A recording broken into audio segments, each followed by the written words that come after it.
Marty Rodgers, welcome to Partnering Leadership. I'm absolutely thrilled to have you in this conversation with me. Awesome. Delighted to be here. Honored to be here. Thanks, Mahan, for having me. Marty, you are a beautiful man. When I met you, when you'd become the managing partner first of the Greater Washington, D.C. region at Accenture, I knew that you had a purpose driven soul. And that's part of what I want to share with the partnering leadership community. Some of your background, upbringing, and leadership experience that has made you so purpose driven, so much more so than a lot of other leaders. Now, you grew up in Philly, and our upbringing has a big impact on us. How Yeah. did your upbringing impact the kind of person and leader you've become? Yeah. So I was very blessed. I am very proud of being from Philadelphia. I always tell people it's America's city. It's the birthplace of democracy. It's the home of freedom. I root for all the Philadelphia sports teams. So sorry, Washington fans. I do have to admit that. I do root for them second, but I am originally from Philly and I'm very loyal. But one of the things that is, in terms of my background and my upbringing, I was most richly blessed by amazing parents. And my dad was a old school family doctor.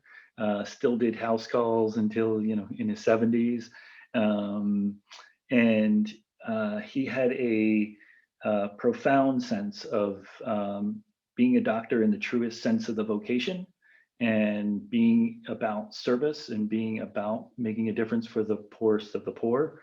And so he ran a clinic with Mother Teresa's sisters. He ran a residency program. And, the highest compliment for me in life is when people tell me that I remind them of my father. And there's no greater honor, there's no greater reward, there's no greater compliment. And so I remember some many different examples of one that always rings true for me. Mahan was when I was little, and I don't even know what was happening, but for whatever reason I had to go to work with dad that day. And he he was the man of the office, and everybody was running around him, and he was the doctor that was teaching all the residents, and all the residents would run around him and all of that. And everybody would turn to him, and he'd have all of these patients lined up all the time. And they were unbelievably dedicated to him because he was so dedicated to them. And I remember when he was taking care of individual, and I was like playing on the floor or whatever, and he was taking care of this individual who, as he was shooing me out of the office, um, was a homeless gentleman, or appeared to me to be homeless. And he was taking the individual's jacket, and the jacket was torn and tattered and disheveled. And he treated that with such immense pride. And he hung up that jacket on the same hanger where he had his jacket hung up. And it was just this lesson in dignity and in humanity and in um, equality and in respect for this individual who had come to him to see him, to get care and to be cared for and to be healed and to be cherished. And that was part of the healing process, right? And so I had an amazing upbringing, amazing role models, amazing parents, and that's been part of my journey and my upbringing, and part of my ethos in terms of who I hope to become. So And what a beautiful story of human dignity and your dad giving that dignity and that care yeah, to members of community, which has become a big driver for you also. yeah. Now, why did you choose to go to Notre Dame to pursue your studies? Well, so my dad was one of the first African Americans to attend Notre Dame. He went to Notre Dame, and that's where he met my mom, who was in South Bend, Indiana. My mom's family was one of the leading African American families in South Bend. Her father took care of the few African Americans that were at Notre Dame, to try to make them feel welcome, to help them through and help them get through the university. He was a famous baseball player. He played in the old. He was a player and a coach in the old Negro Leagues, and was also the first African American police officer there in South Bend, Indiana.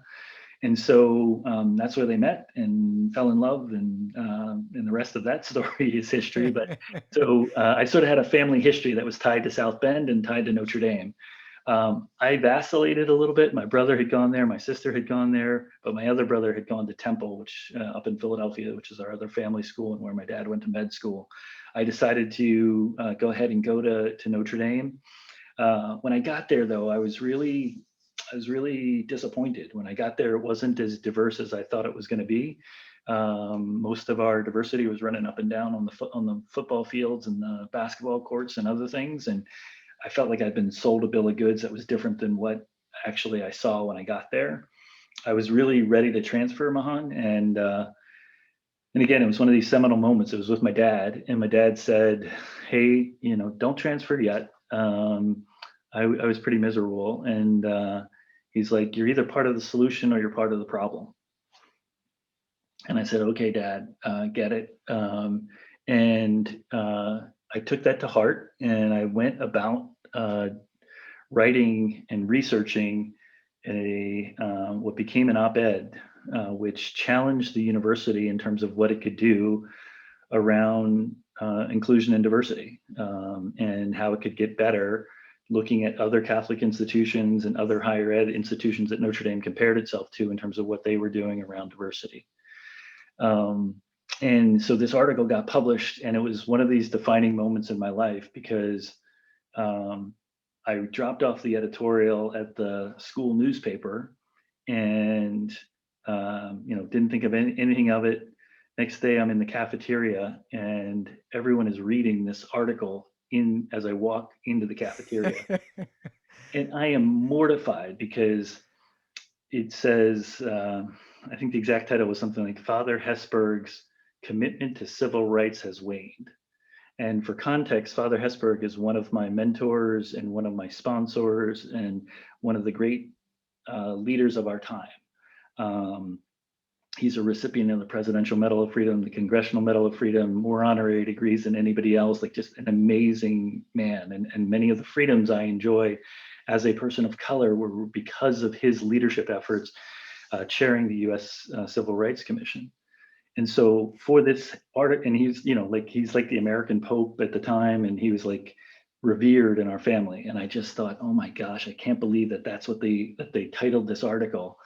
And I was mortified, and I thought, wow, my parents are going to disown me. And I thought, wow, I'm going to get kicked out of school. And this is actually a great lesson in leadership, Mahan, because I went back to my dorm, and it was cold. And I get back to my dorm, and back then we had phones, right? So they actually rang, and my roommate or whoever was in the room said, "Oh, this is for you," and and I and I was like, "Wow, it's Father Ted's office," and I'm like, "Wow, they really are efficient at throwing me out of school," and I'm like, "Goodness gracious," and it was one of his assistants, and it was like, "Hey, Father Ted read your article. If you think you can do better, there's a job waiting for you in admissions." And that teaches you everything you need to know about, one, constructive criticism, and two, who do you listen to? This guy had advised popes and presidents and sat on multiple commissions and boards, and other college presidents and CEOs and all of that. And here he is listening to some lowly, entitled, clueless freshman, right? And together, um, 3.5 years later, we went from my class being 4% underrepresented minority to my last class that I recruited, where I had been a student admissions counselor for this position he created for me. The last class I recruited was 22% underrepresented minority. What an incredible story of leadership, Marty. Obviously, you followed through based on your dad's support with the article. Mhm. Additionally, Father Ted, it's incredible that that's the kind of leadership that we need to celebrate and all aspire to become those kind of leaders. I was just speaking to Tim Clark, Hmm. who's written a bunch of books and is a leader on psychological safety and how leaders of the best organizations create an environment of challenger safety where Hmm. everyone and anyone can challenge the leader. And in Hmm. many instances, people are encouraged and rewarded for it. So, Yeah. what Father Ted in this instance did Yeah. was to say, great, I'm willing to listen to you, even though I have a lot more experience Yeah. and Yeah. I've probably spent my lifeblood Right. uh, Yeah. fighting this battle. Exactly. Help me fight it more effectively. And that's exactly what you did. Yeah. That I couldn't say it better. That's absolutely right. And um, and again, I just come back to the fact that he wouldn't care who the audience was. You know, I'm sure he took complaints all the time from students, right? But that he would listen and he would act and he would empower, right? Like that's just crazy. And the crazy thing about it was the other thing I would just share about this story, Mahan, when I went over, all this transpired, and I went over to admissions the next day, and I walked in and I told the front desk person, hey, my name's Marty Rodgers. I was told to come here, blah blah blah. They had no idea what I was talking about. Like literally, I started to think like, did I dream all this? Like, did I like, was this all wrong? And sure enough, it was. It, so then they made a call and they went in the back and eventually I guess the admissions director was out, on the road somewhere, and they reached him and it's like, oh yeah, no, no, this is real. This is right. You stay here. We're going to get you an office and you're going to work here. And so anyway, it was just, but again, it was just so surreal and again, that a lot of the things that I'm passionate about and care about and believe in terms of the ability to make change happen, um, stem from that experience. And it is a great lesson also with respect to the kind of ego or lack of ego that it takes for a leader Yeah. to be able to accept that and again embrace the criticism and help it make, in this case, Notre Dame even better. Now, you also read an article by Cliff Wharton that had Mhm. a significant impact on you while at college, too. Yeah, so I was so busy working in admissions and trying to change the campus and doing other things that I didn't pay a lot of attention to like what was going to come next. I thought I was going to go and do a JD MBA. I had fallen in love with the law school at Michigan, and I said, "Hey, that's what I'm going to do." Hadn't been paying much attention to giving it any more thought than that. Was going to just take the summer off as well, and there was an article that was published about Dr. Cliff Wharton. And Dr. Cliff Wharton, right around that time, it would have been very, very close to my junior or senior year, was um, he became the first African American to become a CEO of a Fortune 500 company. And he had been a distinguished, he had been an ambassador to the UN, and he had been very high up in both higher education as well as in nonprofits. And I thought, wow, like that's what I want to do. And I want to work in for-profit, nonprofit, and government. I want to actually roll up my sleeves and be part of all three sectors. I want to understand their lingo. I want to know how they're incorporated. I want to know what makes them tick, why they operate the way they do. And then I want to figure out how to bring them all together to make a difference on the big issues of our time, whether that's higher education, K to 12, whether that's issues of employment and workforce, whether that's issues of equality, environment, or healthcare, that all three sectors needed to come together to make a difference and a meaningful difference and do what they do best and break apart some of this distrust and lack of understanding between the three sectors. And so I got all of that from Dr. Cliff Wharton, and then the broader desire to realize um, that leadership is needed in all three sectors, and that the what you learn from one sector can inform and make you better in terms of your ability to lead in another sector. And so, yeah, that was definitely a gift as I was about to head out the door as an upperclassman. And then what brought you to Marian Wright Edelman and Children's Defense Fund? Yeah. So I don't know. Sometimes it's better to be lucky than good, Mahan, and sometimes sometimes it's just. So I just described to you kind of what my broad plan was, right? And I didn't have anything more than that. I eventually started working out in investments and working with a company called Aetna Life and Casualty up in Hartford, Connecticut. Originally, I was doing some diversity work that built on the admissions work I had done. They convinced me not to go to grad school and to actually do work for a couple of years if I was going to get an MBA. They were like, "Hey, if you get a law degree, you can go right on, but since you want to get an MBA, you should get some work experience." So I did some of the diversity work, and then I moved over really quickly to doing economic research for their big investment arm. And I did that because as a person of color, I didn't want to get labeled a warm and fuzzy. I didn't want to get labeled as soft and not being able to do the hard analytics and do the negotiations and do the hard stuff, do the economic models and all the rest. And that was awesome and great. I was working for Aetna when I had to go down to Washington, D.C. And I was all excited about going to Washington, D.C. because I hadn't been there on my own. Like, hey, you go when you're a kid and your parents take you around and all that stuff. But this was my chance to go to D.C. And I was on the board of the College Board, the people that do the SATs, tying the stories together. Father Ted was who nominated me to join the College Board. Wow. And I joined a students panel, became the chair of the students panel, and that's what put me on the board of the College Board. So I was all excited to go to DC. They were having this big conference. It was at the Hyatt, and everybody knows the Hyatt's this big, beautiful hotel with this grand ballroom. And I'm all excited about it because again, not the brightest bulb in the plant. I literally sent down 1,000 Aetna Black History calendars. They made these unbelievably beautiful Black History calendars, but I've given no thought amidst all the excitement of the conference about like, how am I going to give these things out?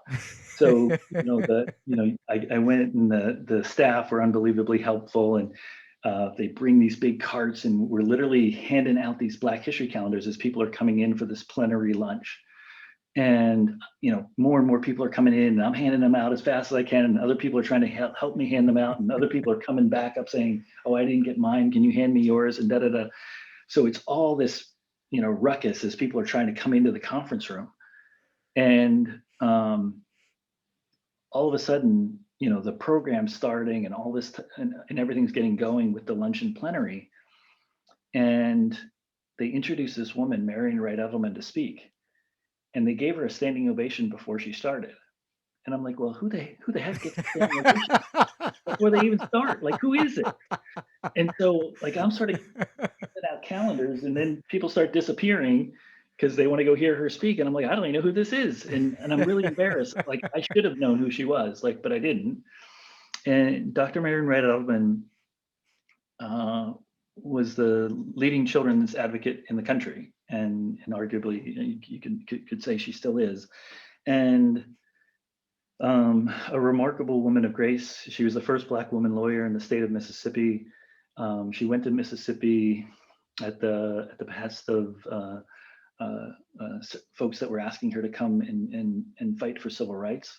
And Medgar Evers, who was one of the people that had asked her to come, would shortly thereafter lose his life in his driveway with an assassin's rifle. And she stayed, right? And she stayed and she fought for civil rights. And eventually that fight turned into a fight and a battle for Head Start. And that battle for Head Start is what led her to create the Children's Defense Fund. And so she gave this speech. She got the standing ovation before she started. And of course, she got one at the end and just blew me away. And I never go up to speakers afterwards, Mahan, but I went up to her and I said, I don't know how, I don't know where, I don't know when, but you're going to hear from me again.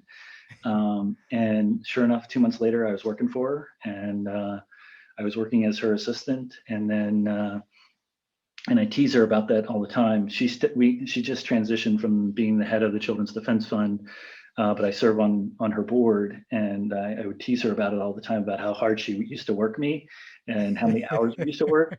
and how demanding she was. And I told her, now that I'm on the board, I'm going to work you that hard. But all kidding aside, just a remarkable woman of grace, who spent 50 years fighting for kids and for poor kids, and uh, doing so in a way that not just about kind of what she did, but also how she did it and why she did it, and being one of those people that, as we talk about, the arc of the moral universe bends towards justice. She literally is one of those people that bent that arc. So yeah, What an incredible experience for you in terms of leadership to see Father Ted and then have a chance to interact closely with one of the most magnificent leaders of the past century, if not the history of this country, yeah, Marian Wright Edelman, yeah, both contributing to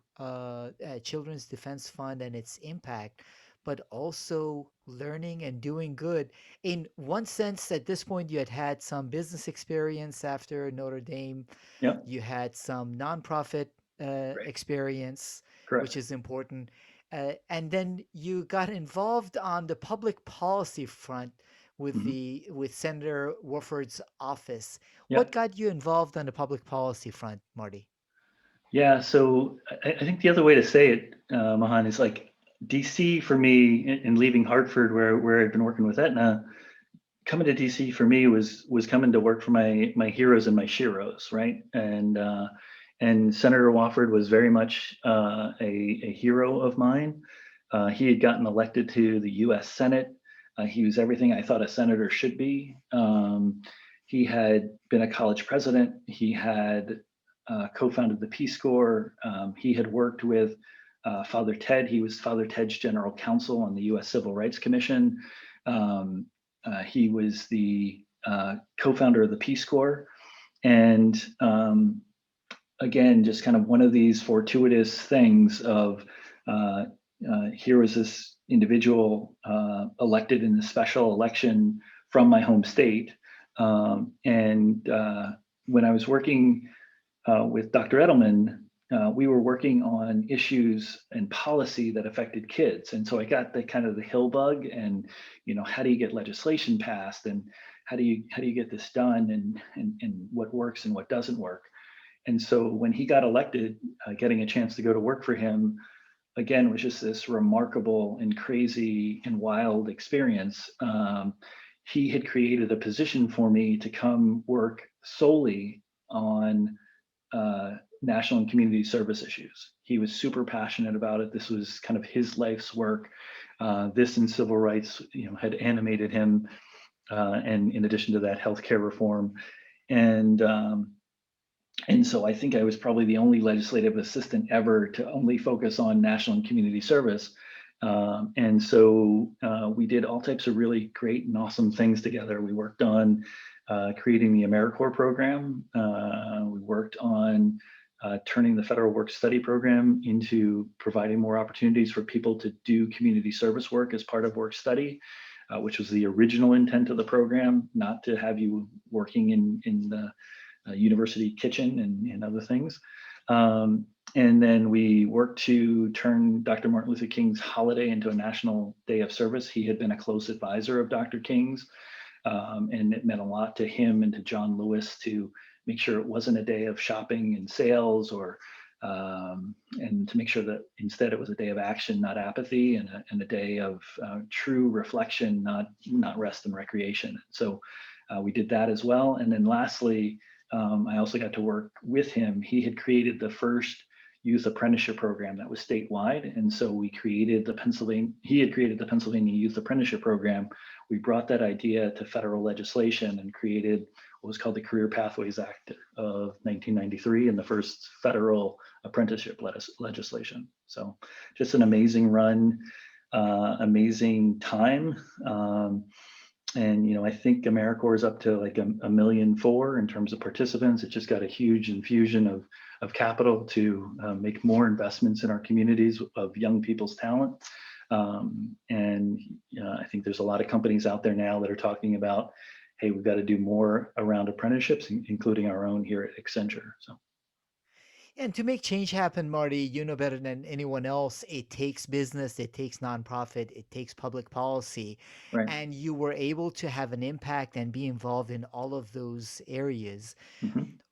Why did you then decide? I know you had an ambition from earlier to go to business school. Why Hmm. did you decide at that point you wanted to go to business school? And what did you think business school was going to do for you?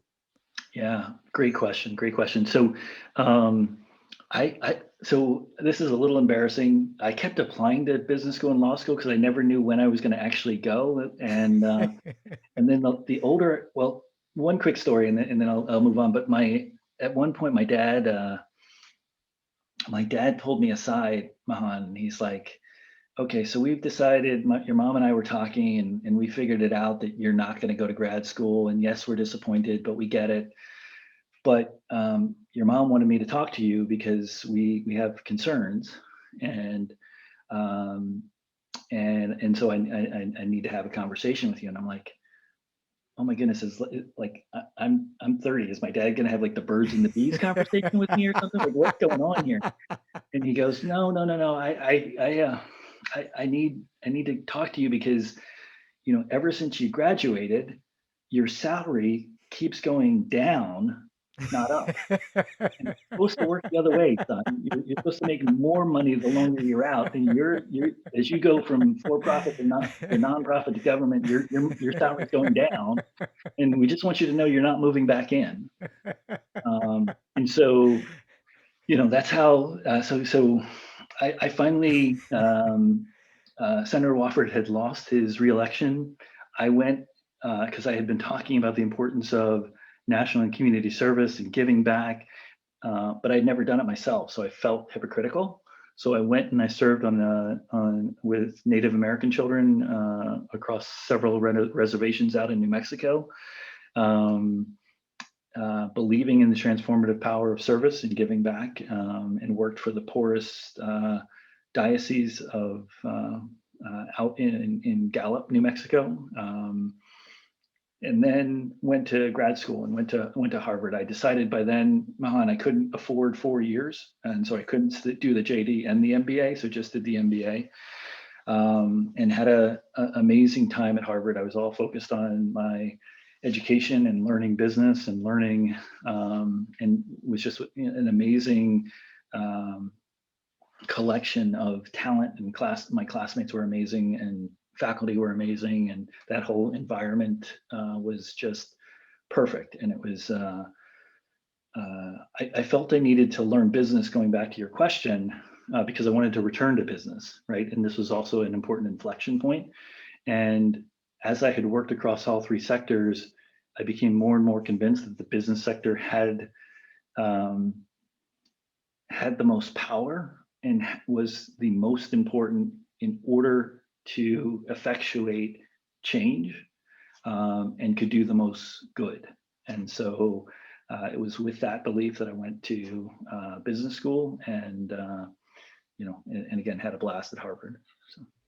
You did have that desire to serve and combine that with business. I Mhm. want to dig into it a little deeper, Marty. Obviously, Yeah. your father and your mother had a significant influence on you. Hmm. But one common theme running through a lot of your experiences is that desire to serve, Yeah. whether it is while you were at Aetna with Hmm. Children's Defense Fund, with Senator Wofford, even with the at the Indian reservation. Hmm. Service, service, service is Yeah. critical to you. What Right. is it that drives you to serve? Yeah. Well, so, and again, I'd go back to my heroes and sheroes on some of this. Dr. Edelman is famous for saying, "Service is the rent we pay for living." Right, and the expectation there, it's similar to the biblical adage that to whom much is given, much is expected. But what she's saying in that particular phrase is, we all know, Mahan, you don't magically pay the rent at the end of the month. You don't magically pay your mortgage at the end of the month. You got to be working every day for that paycheck in order to have the funds in order to pay that mortgage or that rent. And what she's saying by that is we are all expected to give back at we'll give back differently at different stages of life, at different inflection points, at different, depending on if we're young or we're old, if we're employed or not employed, but we're all asked to give. We're all asked to make a difference. And Senator Wofford also used to talk very powerfully about this from his Peace Corps days and then from the AmeriCorps days, just around that service provides for us this opportunity to bring people together. And especially at this moment in our society, similar to the military, like it gives us this chance to bring people together from all over the country, all over the world. It gives us this chance to bring people of all different nationalities and races together for a common purpose, to work on common problems, to see our respective humanity, and to create bonds of trust and affection, right? And that's why I think we need more of it, not less. I really do believe that this opportunity for that you see in service for different people to come together to work on common challenges and problems. I also think, ironically, that's the same opportunity that we have in business, right? Like you don't get to choose who you work with, right? You show up at a job and you're working with a cross section of America. And regretfully, far too often now in America, we pick our churches and we pick our schools and we pick our neighborhoods, and everything is segregated. It might be segregated by race. It might be segregated by politics. It might be segregated by, by age or any number of other dimensions. And instead, we need those things that create opportunities for us to come together, to collaborate, to collide, to co-create, right? And I think that those common spaces, whether it's business, whether it's national and community service, whether it's military service or other things, we need more of them, not less. So. We do, and you knew that business would be a vehicle for that, which is why you went to business Yeah, school. But yeah, still, at business school, you weren't necessarily sure what the next stage of life would be for you. yeah, absolutely. The thing I loved about Harvard, right, was it felt like liberal arts for business, and I was a liberal arts undergrad, right? And as a liberal arts undergrad, one of the things you learn, right, is um, you can enjoy learning a particular discipline, right? I was an economics major, and that's great.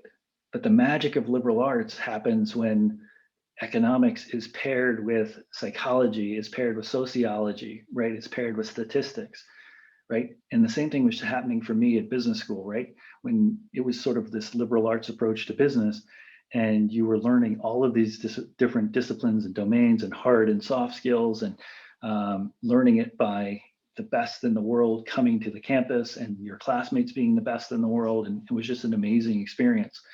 And so I was just kind of drinking it all in. And in your freshman year, especially for, everybody else is like, Wall Street bankers and CPAs, and they can burn up spreadsheets and they know what Excel is and all this other type of stuff. I'm learning all that stuff while we're going. And when I got there, right, Mahan, I had worked by that point, my last several jobs had been nonprofit, government, and service work. So I got there, I didn't even know what language they were talking. I found out later a lot of it was consulting language, but I didn't know, like I thought they were talking in a foreign language when I first started taking my classes. And so I'm just trying to survive and not fail out and all that good stuff. And I survived the first semester. And at Harvard, it's still, it's still old school. It's still survival of the fittest. It's still, forced curve. People will fail out. You'll fail out by design, blah, blah, blah. So I'm just trying to survive, right? And they also, in your first year, because it's so intense of your first semester, they don't let companies talk to you. At least they didn't back when I was there in the land of the dinosaurs. But so in that first semester, nobody's talking to us. I come back from Christmas break and I'm like, definitely not magna cum laude. It's, oh, thank you, Lordy, instead, right? So, and it's like, hey, they actually have me coming back for the second semester. I can't believe it. And I come in and there's a slip in, we didn't have all the technology then. There's a slip in my cubby. And I go in and I pull it out and it says, please report to career and placement. And I go to career and placement, and it's wintertime. And it turns out that they've called me in because what they call Hell Weekend at Harvard, which is when you get your summer internship all in one weekend, all the companies come. They called me in because I'm convinced now they figured I was going to lower their hiring statistics, and they're like, 100% of Harvard graduates got jobs except for this guy Marty Rodgers, who caused us to lose our pay bonus or whatever. Anyway, there was two people. I walk in, two people are waiting for me, and they're like, how's school going? Da da da da da, all the small talk. And then they're like, so, Hell Weekend's coming up. What are you going to interview for? And I'm like, oh, I'm having a blast. I'm going to interview for brand management. I'm going to do investment banking. I'm going to do like manufacturing. We called it it was called the TOM course for technology and operations management. I'm like, I love TOM. I'm going to do manufacturing. And so they go like, hey, that's all great and all, but you should really think about consulting. And I'm like, I don't even know what consulting is. Like, I have these classmates that say they do consulting, but I don't know what that is. I don't understand it. And they're like, no, you should really check it out. Just trust us. And I'm like, okay, I'll check it out. And then one of the things I would just add to that, Mahan, that I think is important, as I was getting up to leave, and this is one of those lessons in diversity. I was getting up to leave, and you know how you can tell like people are talking about you behind your back, like you kind of have that spidey sense, right? And I'm like, something's going on behind me. So I kind of turn as I'm leaving, and you can tell like they're trying to figure out like who's gonna talk. And of course, the woman talks of the two. She said, well, one more thing. If you're really going to be interviewing with investment banks and even with consulting firms potentially, you should think about shaving your beard. And again, this is a while ago, and then of course, it was really on. They were worried about me bringing down the hiring statistics. Um, and I said, thanks, I appreciate it. I get it. But the beard isn't a test for me, it's a test for the company, right? And if they don't like my beard, there's going to be a hell of a lot of other things they're not going to like about me. And now everybody, beards are everywhere in corporate America, but back then that was not the case. And so again, not the brightest bulb in the plant. I go to my first career fair, and the first company is Alcoa. Second one is Anderson Consulting, because they're all alphabetized. And I say, hey, they have consulting in their name. I'm supposed to go talk to you guys. And that Anderson Consulting became Accenture, and that's that story. So And that's a great one because obviously you've had a very successful run at what was Anderson Consulting, now Accenture. But at mhm. one point, your manager had to sit you down and ask you whether you really wanted to become a managing director or Yep. not. Yeah. Yeah. So that was kind of a seminal moment, right? I was we're all working hard, we're all doing our thing. I was sort of the mindset, Mahan, really that Accenture should know what I'm doing, right? And they should be impressed with what I'm doing, and um, and they should make me a managing director. And if they don't, then their loss, right? Um, and that was really a sophomoric viewpoint. And I had a managing director sit me down, and he basically said, hey, you say you care about a lot of things. You say you care about inclusion and diversity. You say you care about corporate citizenship. You say you care about making a difference for your clients and the community and for your people.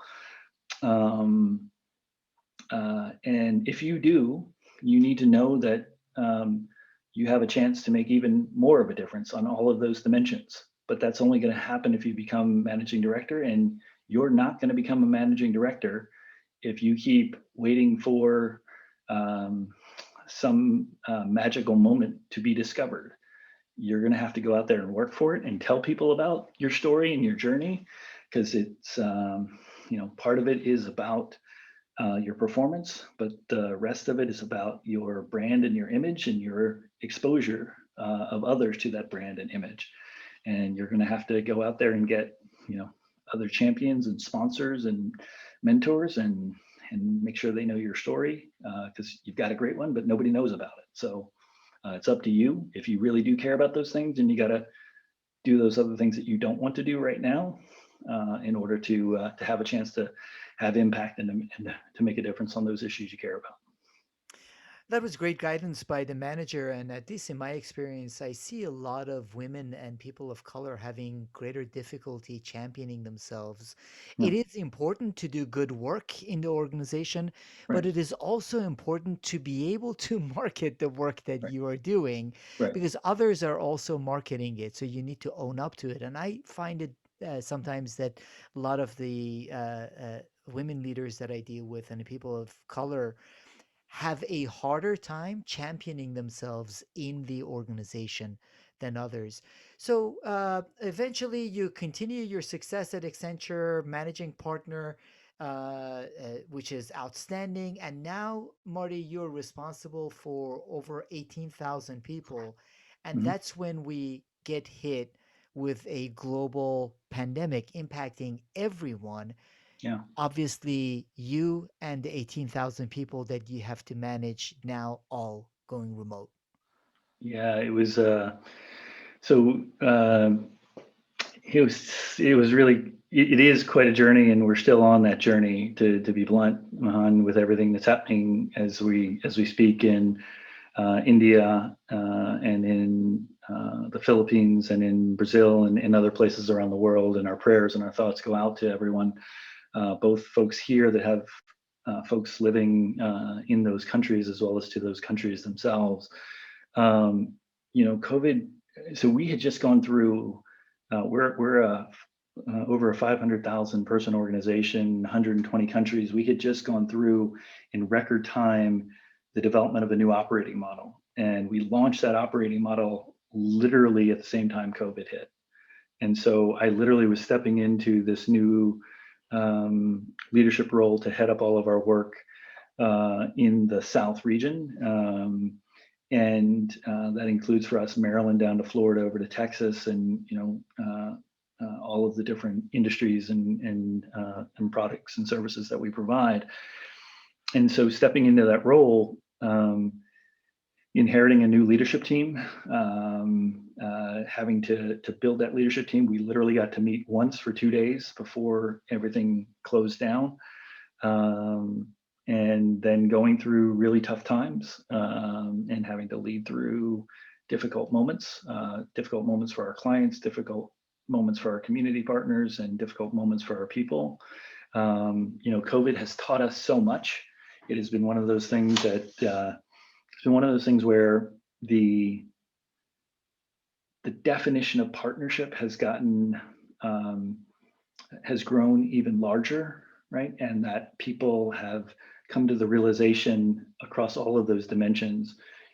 They want to know, are you there with them in good times and bad? They want to know, if you're there and it's a transaction, or are you there and it's a true partnership, an enduring partnership that's going to last. They want to know, do you care about them personally and professionally? As you and I are talking, we can see into each other's homes, right? Like COVID has brought this, the work to home and home to work, right? And so it has just changed the nature of the relationship, right? On all of those dimensions: clients, community partners, and our people. And as we navigate and we keep navigating things, socio-political challenges, issues of lethal racism, challenges more broadly with our economy, that are still there, and a growing gap between the haves and the have-nots. We have so many challenges, and what's been remarkable has been the resiliency of people, and the increasing, amidst all of the noise and all of the background of political division and other things. I still see more grace and goodness. I still see more folks that realize our connectedness as humans, our mutuality as humans. Um, and if anything good comes out of this, bastard of a virus, hopefully it will be that. It will be a focus more on purpose, a focus more on our collective well-being and our collective mutuality of destiny and of fate. And so, I by nature am optimistic, and so I remain optimistic. Optimistic about, hey, if we can solve COVID, we can solve a lot of other diseases that have challenged us.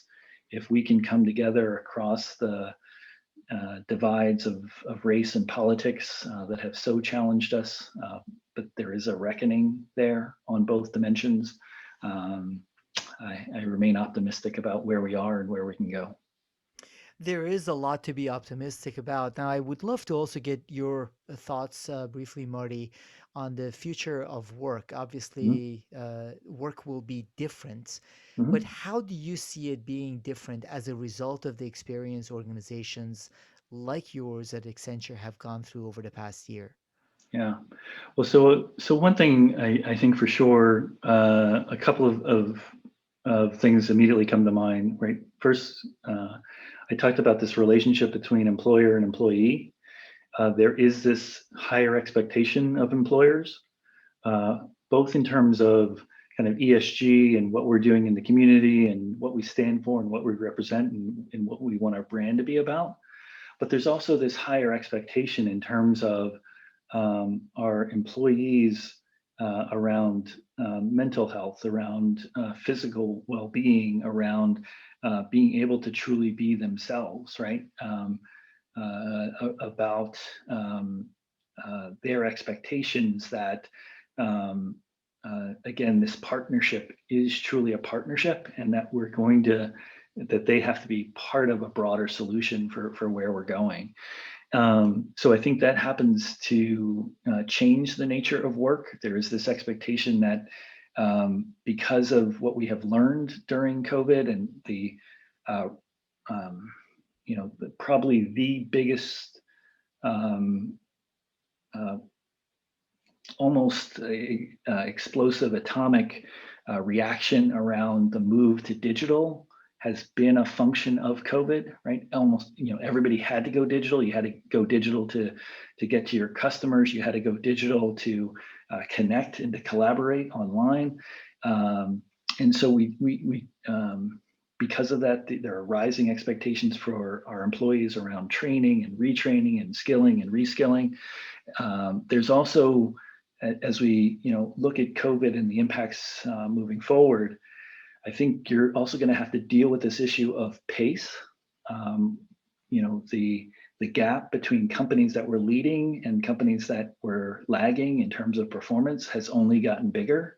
The gap between companies that had embraced digital and those that had fallen behind has only gotten bigger. The same thing is true, regretfully, in our societies around the gap between those with um, internet access and those without, and the digital divide. And so I think we will see this continued acceleration and pace around transformation.